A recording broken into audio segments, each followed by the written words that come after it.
I actually thought I had a thyroid issue.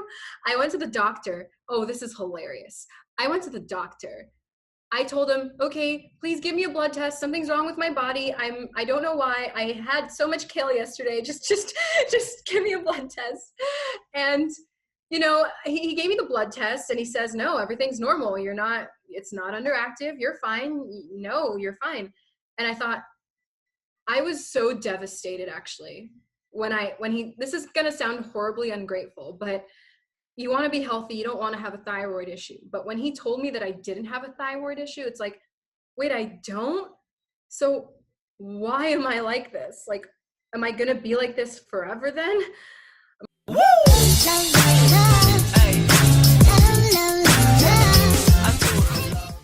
Hello, my honeys. This is Emmie. If you're new to the channel, welcome. My name is Emmie. I'm a nutritionist and the creator of the Slim on Starch program, where my clients lose anywhere from the last few pounds up to 70 pounds and counting. So if you're interested in any of that, click the link in the down bar or just go to healthyemmie.org. Also, make sure to hit subscribe, turn on the notification bells so that you can be notified every time I'm uploading a new video, which is on Wednesdays and Saturdays. This is part 2 of my interview with my client, Julia. If you haven't seen part 1, you have to check it out. It's gonna be linked below.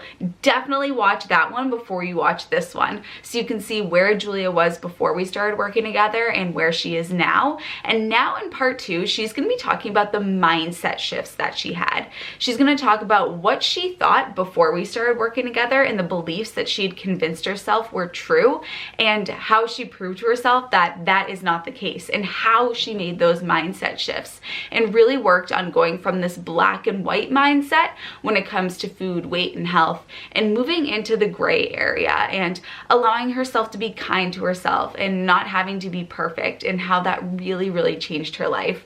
Without further ado, let's get into part 2 of the interview. Man, I mean, you told me at the very beginning, this diet's going to help with your schoolwork. And I'm going to be honest, I was like, what? No, it's not. What are you talking about? That doesn't make any sense. I'm sorry, that's what I thought at first, but it's really true. I mean, I feel, the fog is just, it's kind of gone, You were right in that sense. I really do feel very clear-headed. Yeah. And how did you get there? It's the $1 million question. How did you get to this place? Well, first of all, thank you for all your help. I mean, come on. I don't know. I guess each week just kind of got better and better. The first week was really hard. I remember the second day, I probably shouldn't be saying this, but I feel like I'm going to help people by saying it, so I'm just going to say it. I remember the second day of this program, like I passed by the bakery and I got a bunch of cupcakes and I was like messaging you like, hey, I overdid it. And I was crying in bed for 2 hours because here I was, I invested in this program and it was only the second day and I was being super duper hard on myself.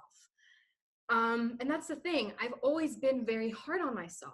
Not just, I don't know, like I've always been kind of a tough love person, because I care. And I've always gotten tough love growing up in a good way. But I realized that I needed to have more compassion for myself, even when I did mess up. So I found that in addition to, sticking to the diet and, eating your vegetables at the very beginning, even though they don't taste that great in the very beginning because your palate's off. I also just tried to, have more compassion for myself and, just get right back up again, even if I mess up and have like 5 cupcakes. And I could try and stick to the program all I want, but at the end of the day, I can't really stick to the program if I don't go easy on myself, and if I don't, I know that I love myself and there's never been any doubt about that, but I also have to be, patient with myself and know that, this can't happen overnight. It really was baby steps, honestly. And, you said I always have been really hard on myself, and this time around I was kinder to myself and took a different approach. What approach did you used to take when you would try to get a handle on your health?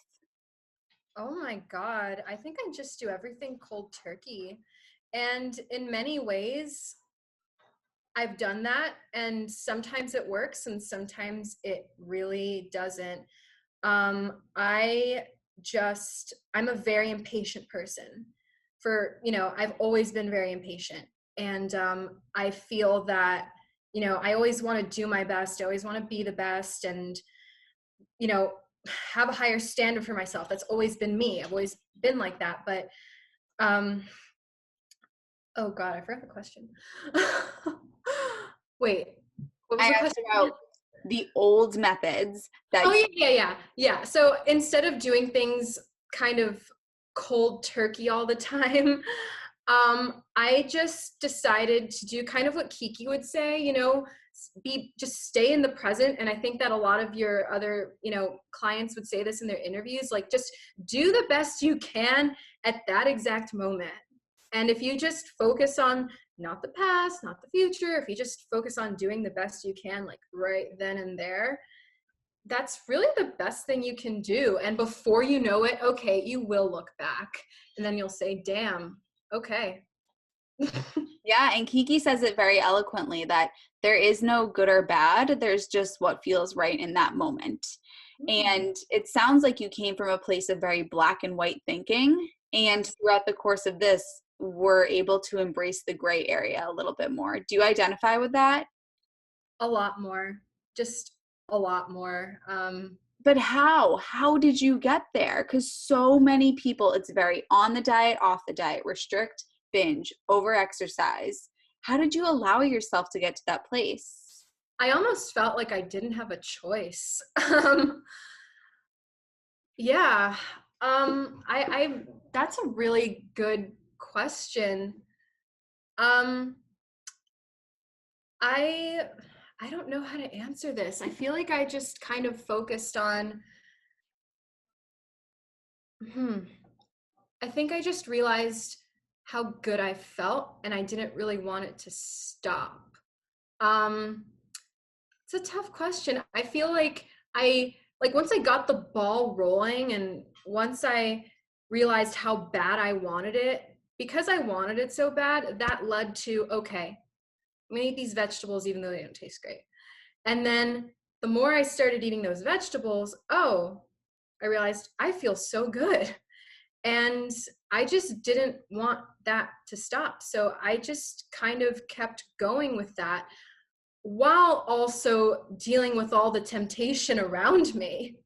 So, yeah, I just focused on sticking to the lifestyle most of the time. But I mean, I just focused on getting right back up again after I messed up because I definitely messed up on this program. That's the funny thing. I didn't have one perfect week, not one. There was not one week where I stuck to it 100% at all. I'm a very curious person. I like trying different things, and that's just how I'm gonna be. That's just how I am. But I think that I got to the gray area unintentionally because I don't know, I wasn't trying to do anything specific but stick to the diet as best as I could, and it kind of just happened that way. I'm sorry, Yeah. it's a weird answer. No, and you know what? Your answer is very telling because a big problem that I see in this world, in this slim on starch type of world and in trying to develop this diet is the overthinking. And a lot of people just overthink. But the reality is that we can't think our way into acting. We have to act our way into thinking. Yeah. And the only way that you were able to get yourself into this gray area and reformulate your mindset was to prove to yourself that you could build this new lifestyle. And so, like you said, you're like, I don't know how I don't know what mind shifts I made. And it's because there weren't the mindset shifts, it was the actions that changed. You know, we have to change our actions. And you had a lot of mindset shifts. So do you want to talk about those, the beliefs that you used to have that you overcame? Yes. Oh my goodness. Okay, I'm pulling them up right now because I can be a little forgetful. Okay. So, yeah. So, first one was that I had to overexercise to get the body that I wanted. So just prior to getting in touch with you, Emmie, okay, like maybe a month, like a couple months before I got in touch with you, I was taking like 5 cycling classes a week. I'm dead serious. And that's when I started to kind of slim down before I got puffy again. And I thought, if I want to look the way I want to look, and if I want to feel as healthy or look as healthy or whatever, I have to take like 5 cycling classes a week. I was at Soul Cycle every single morning, like 5 a.m. And I thought that that was going to be the only way.